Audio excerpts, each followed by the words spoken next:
Stamford university নিবেদিত road two ডাকশো অনুষ্ঠানে আপনাদের স্বাগত জানাচ্ছি। আমি ফখরুল ইসলাম। আমাদের সঙ্গে আছেন ডাকসুর এজিএস প্রার্থী শাহরিয়ার নাফিস এবং তিনি স্বতন্ত্র প্রার্থী হিসেবে এই প্রতিদ্বন্দ্বিতা করছেন ডাকসুর এজিএস পদে। আমরা আপনাকে স্বাগত জানাচ্ছি। আসসালামু আলাইকুম, ধন্যবাদ আমাকে স্বাগত জানানোর জন্য। আমি মোহাম্মদ শাহরিয়ার নাফিস, এবারে হচ্ছে ডাকসু সেন্ট্রাল কেন্দ্রীয় সংসদে আমি হচ্ছে এজিএস পদপ্রার্থী। এই এজিএস প্রার্থী অনেক হেভি প্রার্থী রয়েছে এবং তাদের প্রচারণা আপনি নিশ্চয়ই লক্ষ্য করছেন এবং তাদের আলাদা একটা পরিচিতি আছে। আমরা আপনাদের জানতে চাই আপনি কোন সেশনের কোন ব্যাচ থেকে আপনি দাঁড়াচ্ছেন এবং আপনি এত কম জুনিয়র থেকে আপনি এজিএসে কেন গেলেন? আসলে অন্যান্য প্রার্থী অনেকগুলো পদ ছিল, সেখানে কেন গেলেন?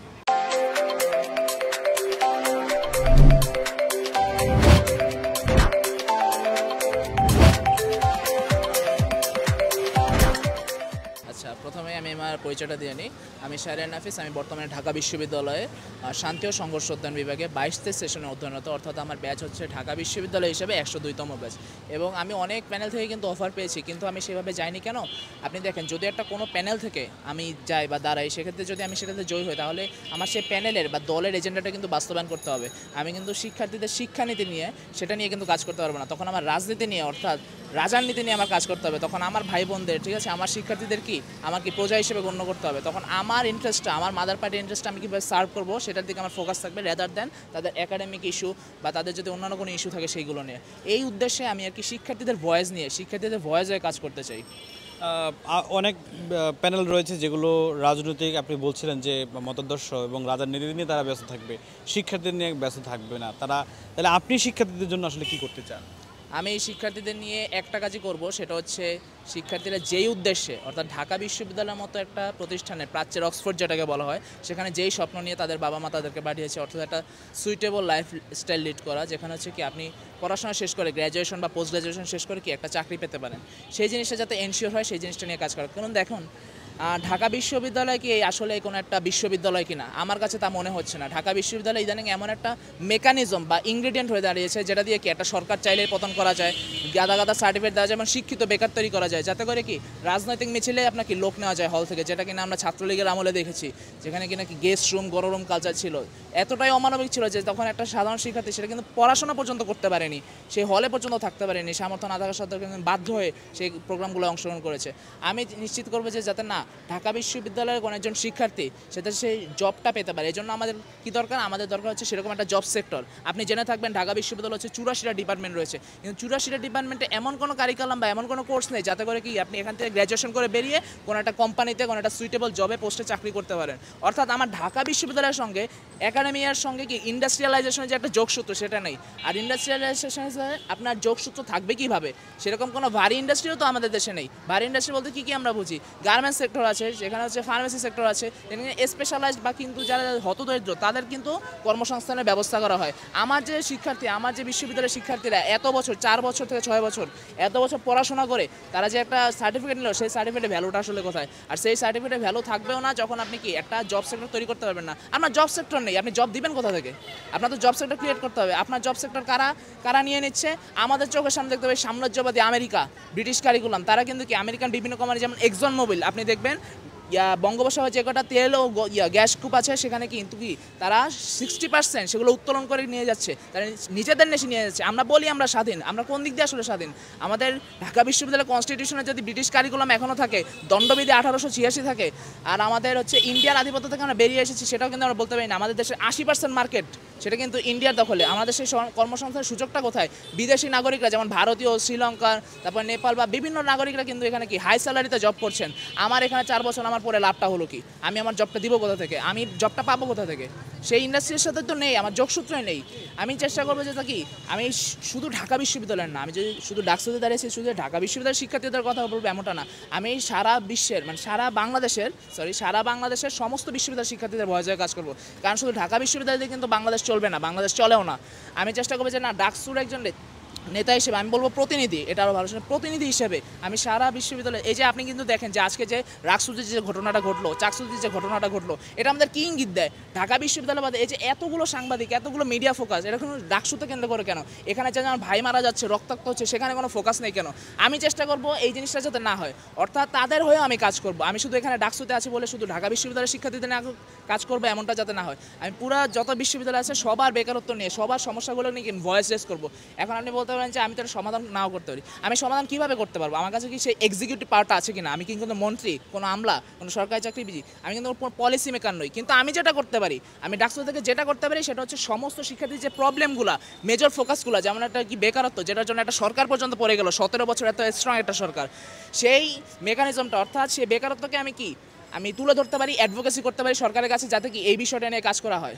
বেকারত্ব কথা বলছেন, বেকারত্ব নিরসনে আপনি ডাকসুতে প্রার্থী যদি জয়ী হন, সেক্ষেত্রে আপনি মানে বেকারত্ব নিরসনে কি কি কাজ করতে চান?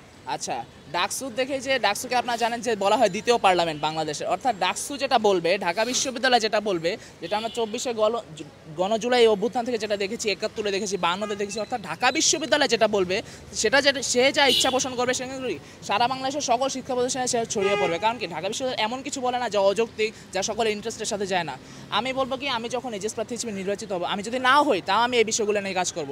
যখন নির্বাচিত হবো তখন কি আমার সেই একটা অ্যাকসেপ্টেন্স থাকবে, সে একটা পলিটিক্যাল পাওয়ার থাকবে, যেটা দ্বারা কি আমি অ্যাডভোকেসি করতে পারবো, আমি সবার সমর্থন আদায় করতে পারবো, আমি সেভাবে মিডিয়া ফোকাসটা পারবো, যাতে করে কি সমস্ত শিক্ষার্থীরা আমাকে তাদের সমর্থন দেয়, এবং আমি সেটা হয়ে, আমি তাদের একজন প্রতিনিধি হয়ে, নির্বাচিত প্রতিনিধি হয়ে আমি সরকারের সাথে সেই যোগসূত্রটা করতে পারি। কারণ ডাকসু ক্যান্ডিডেট হিসেবে আমার কাজ এটা না যে কোনো একটা 10তলা ভবন করে দিব, হ্যাঁ, কোনো জায়গায় ক্যান্টিনে খাবারের মান বাড়িয়ে দিব, ঠিক আছে, দাম কমানো দেবো, এটা হচ্ছে হল সংসদের কাজ, এটা কেন্দ্রীয় নেতার কাজ কিন্তু এটা না। আমি যেটা করতে পারি, আমি আমার বিশ্ববিদ্যালয় প্রশাসনের সাথে বসতে পারি, সিন্ডিকেটে সেই প্রস্তাবনা দিতে পারি, এবং তাদের সেটা বাস্তবায়ন করে, সেটা আমি বাধ্যগত করতে পারি তাদেরকে। আমি কখনো এটা করে দিতে পারবো না, কারণ এখানে আমার নিজস্ব টাকা না, বা সরকারের টাকা দিয়েও কিন্তু কিছু হবে না, সেরকম বাজেটও কিন্তু নেই। কিন্তু আমি যেটা করতে পারি, আমি ভয়েসটা রেজ করতে পারি, আমি সবার সামনে আসতে পারি, আমি বলতে পারি যে আমি এই সমস্যা নিয়ে কাজ করছি, এই সমস্যা কেন সমাধান হচ্ছে না, ডাকসুর বাজেটগুলো কোথায় যাচ্ছে, কী জন্য বেকারত্ব নিরসন হচ্ছে না। আপনি স্বতন্ত্র প্রার্থী হিসেবে যে প্রচারণা চালাচ্ছেন, এতে করে যারা প্যানেলে নির্বাচন করছেন তাদের আসলে সহযোগিতা পাচ্ছেন কিনা, কিংবা কোনো তাদের বাধার সম্মুখীন হচ্ছেন কিনা আপনি? আচ্ছা, আমি শুরুতেই বলে রাখি, আমি যখন মনোনয়ন গ্রহণের শেষ দিন ছিল 20 তারিখ, আমি ওই দিন যখন আমার মনোনয়ন চূড়ান্ত হওয়ার পর আমি প্রচারণা পোস্টার দিই আমার পার্সোনাল প্রোফাইল থেকে, তখনই কিন্তু 5 থেকে 7 মিনিটের মধ্যে কি আইডিটা ডিসেবল হয়ে যায়। যেখানে আমি এত বছর ধরে মানে একটা অনলাইন মিডিয়া চালাই, হ্যাঁ, সেখানে কিন্তু আমি কোনোদিন এই সমস্যাটা ফেস করিনি। অর্থাৎ আমি বলতে পারি যে শুরু থেকেই, কিংবা এখনও দেখতে পাবেন যারা নারী প্রার্থীরা রয়েছেন, হ্যাঁ, যারা হিজাব করেন না তাদের শাহবাগী ট্যাগ, হ্যাঁ, আবার যারা হিজাব করেন তাদেরকে আবার শিবির ট্যাগ দেওয়া হচ্ছে, ঠিক আছে। এটা কিন্তু রাজনৈতিক মতাদর্শের সাথে কনফ্লিক্টিং। আপনি যে কোনো একটা ট্যাগ দিয়ে কিন্তু রাজনীতি করতে পারেন না। হয়তো তার মতাদর্শকে আপনি বলতে পারেন, অ্যাড্রেস করতে পারেন, কিন্তু সেটাকে ট্যাগিং করে রাজনীতি কিন্তু সম্ভব না। এই জিনিসটা আমি দেখছি যে প্রতিনিয়তই হয়ে আসছে। আবার দেখবেন যে 21 তারিখ ঢাকা বিশ্ববিদ্যালয় কেন্দ্রীয় ছাত্র সংসদের সামনে, এবং দেখবেন বিভিন্ন হলের সামনে, টিএসসির সামনে কি অনেক বড় করে বিভিন্ন প্যানেল যারা আছে তাদের সদস্য, সভাপতি বা সহসভাপতির কি একটা ব্যানার টানিয়ে রেখেছেন। এটা কিন্তু স্পষ্টতই আচরণবিধির লঙ্ঘন। আমি সেই বিষয়টা নিয়ে আমি এবং আরও কয়েকজন যারা স্বতন্ত্র প্রার্থী রয়েছি, তারা কিন্তু কি চিফ রিটার্নিং অফিসার কর্মকর্তার কাছে সেই বিষয়টা উত্থাপন করেছি, এবং তারপরের দিনে কিন্তু তারা কি সেই বিষয়ে স্টেপ নিয়েছেন, যেটা আমি মনে করি খুবই ইতিবাচক। কিন্তু অনলাইনে যে বিষয়টা, অনলাইনে যে ট্যাগিংয়ের বিষয়টা, অনলাইনে হ্যারাসমেন্টের বিষয়টা, অনলাইনে সাইবার বুলিং, সাইবার অ্যাটাকের বিষয়টা, আপনারা লক্ষ্য করবেন যারা পটেনশিয়াল ক্যান্ডিডেট আছে তাদের কিন্তু ফেসবুক আইডি ডিজেবল করে দেওয়া হচ্ছে, রিচ কমিয়ে দেওয়া হচ্ছে। এই বিষয়টা মনে করবো যে আমি সবার প্রতি একটা আহ্বান রাখবো যে আমরা যেহেতু সবাই শিক্ষার্থীদের নিয়ে কাজ করতে চাই, তাহলে আমাদের এই মানে অসৎ উদ্দেশ্য কেন? আপনি যদি মনেই করেন যে আপনি আমার প্রতিদ্বন্দ্বিতা নিতে পারছেন না, আপনি কি নিজেকে এতটাই ইনসিকিউর মনে করেন? আপনি কি নিজেকে তাহলে দুর্বল প্রমাণ করছেন না? আমাকে যদি আপনি অপোজ করেন, আপনি যে সেরকম শক্তিশালী হন, জনপ্রিয় হন, আপনি যে নিজের ব্যাপারে কনফিডেন্ট থাকেন, তাহলে তো এই জিনিসটা হওয়ার কথা না।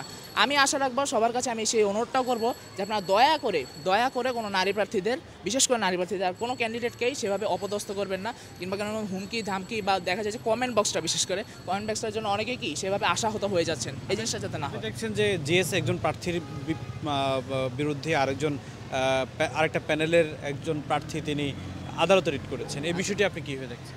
দেখুন, আদালতে রিট করার বিষয়টা কি, এটা খুবই কন্ট্রোভার্সিয়াল, এবং আমি মনে করবো যে শেষ সময় এসে ডাকসুর সময় কিন্তু প্রায় ঘনিয়ে এসেছে। যদি আমরা জানি যে 9 সেপ্টেম্বর ডাকসু হতে যাচ্ছে, যদি সব কিছু ঠিকঠাক থাকে। এই রিট করার বিষয়টাকে আমি দেখছি যে না, খুব একটা ভালো প্রতিদ্বন্দ্বিতাপূর্ণমূলক আচরণ না। যদি তারা সেটা করে থাকেন, হ্যাঁ, যদি এখনই রিট করার বিষয়টা কেন আসলো, এটা আগে কেন আসলো না? প্রচারণা তো আজকে থেকে চলছে না, প্রচারণা তো কিন্তু 10-12 দিন থেকে চলছে। আপনারা আজকে কেন করলেন? হতে পারে তার বিরুদ্ধে স্ট্রং প্রমাণ আছে, স্ট্রং কোনো ভিডিও আছে, ঠিক আছে, সেটা দিয়ে আপনি এখন কেন করছেন? আপনি পূর্ববর্তীতে কেন করলেন না? তার মানে আপনার ইন্টেনশন এখানে অবশ্যই অসৎ, অবশ্যই খারাপ। আপনি চাচ্ছেন যে ডাকসুরা যেতে না হয় বা ডাকসুরা যেতে পেছানো হয়, কিন্তু আমি স্পষ্টত বলে দিতে চাই 50,000 শিক্ষার্থীর আশা ভরসা এবং কামনার জায়গা হচ্ছে ডাকসু। আপনি মানে যে সংগঠন বা যে ব্যক্তি এই জিনিসটা করেন না কেন, আমি আপনাদের হুঁশিয়ার করে দিতে চাই, আপনারা যদি এটার কোনো অপচেষ্টা করেন তাহলে ঢাকা বিশ্ববিদ্যালয়ে 50,000 শিক্ষার্থীর একজন শিক্ষার্থীও সেটা মেনে নেবে না। ধন্যবাদ আপনাকে। অবশ্যই আপনাকে আমরা কথা বলছিলাম যে ডাকসুর প্রার্থী শাহরিয়ার নাফিসের সঙ্গে, এবং তিনি বেশ কয়েকটি বিষয়ে কথা বলেছেন। যেহেতু তিনি স্বতন্ত্র প্রার্থী, কোনো দল বা মতের তার আদর্শ তিনি আসলে তার উপর চাপিয়ে দেবেন না। তিনি সেই দায়মুক্তি থেকে মূলত স্বতন্ত্র প্রার্থী হিসেবে এই ডাকসু নির্বাচনে স্বতন্ত্র প্রার্থী একজন প্রার্থী হিসেবে নির্বাচন করছেন। আমরা আজকের মতো বিদায় নিচ্ছি স্ট্যামফোর্ড ইউনিভার্সিটির নিমিত্ত ডক্টর ডাকসু অনুষ্ঠান থেকে। আমি ফখরুল ইসলাম।